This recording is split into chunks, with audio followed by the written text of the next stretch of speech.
secant lines, chords, and tangents, and what's special about them. We said that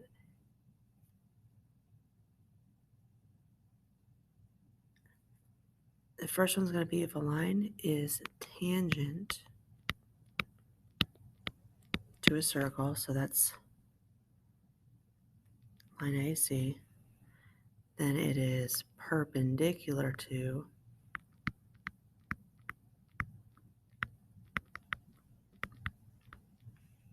Here's your 90-degree angle. It's perpendicular to what? What's in this picture? A radius. No matter where you move the radius, the tangent line will always be perpendicular, meaning it forms a 90-degree angle. So when I look at this picture, I have some tangent segments, AC and CB. Those are my tangent segments. Here's my radii, OB and OA. Therefore, angle OBC and angle OAC, those two have to be 90 degrees. If I look here, OC is 15 and OB is 9. And I want to find CB. Since I have a right triangle, I can just use Pythagorean theorem. 9 squared plus x squared equals 15 squared. So this is 81 plus x squared equals 225.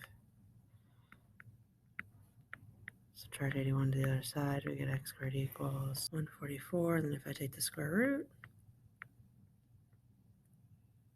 I get 12. X equals 12. This is a Pythagorean triple 9, 12, 15. That comes from the triple 3, 4, 5. So if you can see that right off the bat, you wouldn't have to do Pythagorean theorem. Morning. Good morning. So here, if a radius, so your radius is OC, is perpendicular to a chord, so you can see A to B is a chord. Perpendicular means they meet at a 90-degree angle. Then it is blank the chord and the arc. And what does it do to the chord and the arc? Then it bisects. Just from the picture I can tell this chord's being bisected, but also the arc is going to be bisected as well. So what that means is AP, line segment, is congruent to PB, and then arc AC is going to be congruent to arc CB. So if I look at my example, so in this picture we have a radius, A to D is my radius, and then we have a chord, which is CB. And if you notice when you look at these two things, they are perpendicular to each other, the chord and the radius, because there's a 90-degree angle in this box. In this picture, it tells us that A to E is 3, and it says the radius is 5. So we know AD is a radius, so all the way from A to D is going to be 5. Find the following. So we're going to have to put in some work. We need the distance from A to B. Ooh, that's going to be interesting. We need the distance from E to D. I can already find E to D because 5 minus 3 is 2, so E to D has to be 2. Okay, so we know this piece right here has to be 2. CE, we're trying to find that little piece, which will be, we know that CE has to be the same size as EB because of the rule up here. And then CB will just be CE times 2. So if I look in here, there's actually, I can take AD and I can draw AD like this because AD is a radius. So we know this distance right here has to be 5. So what's actually inside of our picture is a right triangle, where we know this is 3, the hypotenuse is 5, and we need to find C to E. So Pythagorean theorem, 3 squared plus x squared equals 5 squared, or you know your triples, x has to be 4. So we know C to E has to be 4, which means also that E to B also has to be 4. So C to E is 4, and E to B is 4, which means the whole thing is 8. And last but not least, I need A to B. Well, A to B is just a radius. We know the radius is 5.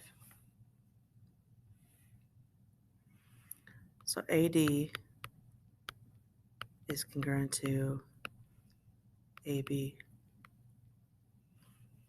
because those are all radiuses. And then also, which is congruent to AC. So here we got two tangent segments coming off of here. So if two segments are tangent to a circle and they go to the same external point, which in our case would be point A, then those two segments are going to be congruent to each other. So AC has to be congruent to AB. So we have two tangent lines in this picture, AC and AB. They both start at point A, and they're both tangents according to the example. We're at circle D, so D is in the middle. Find AB if A to B is 5y minus 28 and A to C is 3y. Well, these are equal to each other. So 5y minus 28 equals 3y. We get negative 28 equals negative 2y. Divide by negative 2, we get y equals 14. Plug it back in. When you plug it back in, you should get the same values.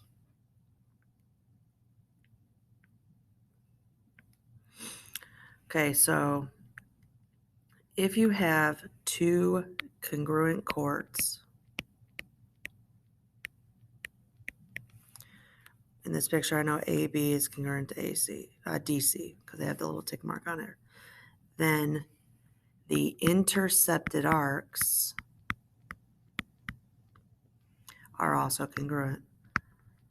So what it means to be intercepted is they start, so A to B, they start at A and they go to B. That's one intercepted arc. That arc has to be congruent to DC. That's another intercepted arc. And this also works vice versa. So we knew AB was congruent to DC. Therefore, arc AB has to be congruent to arc DC, and vice versa. So in this picture, they actually told us that both of the arcs were 142. If both those arcs are the same, that means that these two chords have to be the same. So 3x plus 7 has to equal 5x minus 9. We get 2x equals 16, and we get x equals 8. Plug it back in, double check. Okay, this one's kind of a little bit more common sense. If two chords are equidistant from the center of the circle, so here's chord, here's a chord. If they're equidistant from the center, meaning these two distances have to be the same, NA and AW, then those two chords will end up being congruent to each other. So those two chords, CR, has to be congruent to SA.